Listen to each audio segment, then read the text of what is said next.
হজ এজেন্সির অব্যবস্থাপনা ও অসহযোগিতার কারণে কোনো ব্যক্তি হজ করতে না পারলে সেই সব এজেন্সির বিরুদ্ধে কঠোর আইনগত ব্যবস্থা নেওয়ার হুঁশিয়ারি দিয়েছেন ধর্ম উপদেষ্টা আফম খালিদ হোসেন। তিনি বলেন, কিছু এজেন্সির অবহেলার কারণে 10,000 হজযাত্রী নিয়ে শঙ্কায় রয়েছে ধর্ম মন্ত্রণালয়।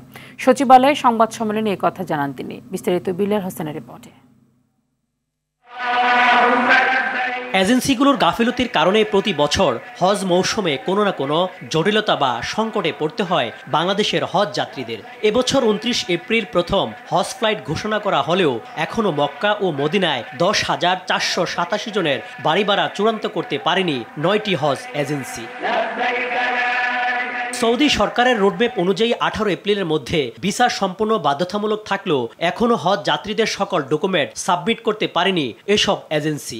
সচিবালয়ে এক সংবাদ সম্মেলনে এমনটি জানান ধর্ম উপদেষ্টা।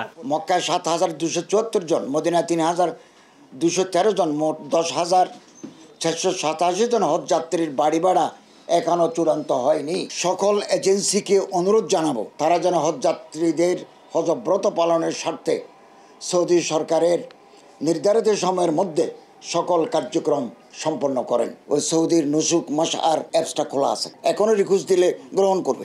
তা আজকে রাতের ভিতরে যদি ওনারা এগিয়ে আসেন তাহলে আমাদের সুষ্ঠু হজ ব্যবস্থাপনার ক্ষেত্রে আর কোনো বাধা থাকবে না। হজ নিয়ে কোনো রকম দায়িত্বহীনতা বরদাস্ত করা হবে না বলে হুঁশিয়ারি দেন উপদেষ্টা।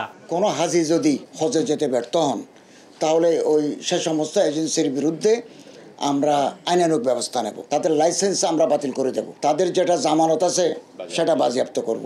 উপদেষ্টা বলেন, এবারের হজে সরকারি খরচে কোনো অতিথি নেওয়া হচ্ছে না। এছাড়া খরচ কমাতে হাজিদের সেবায় সৌদি আরবে বসবাসরত বাংলাদেশিদের নিয়োগ দেওয়া হয়েছে।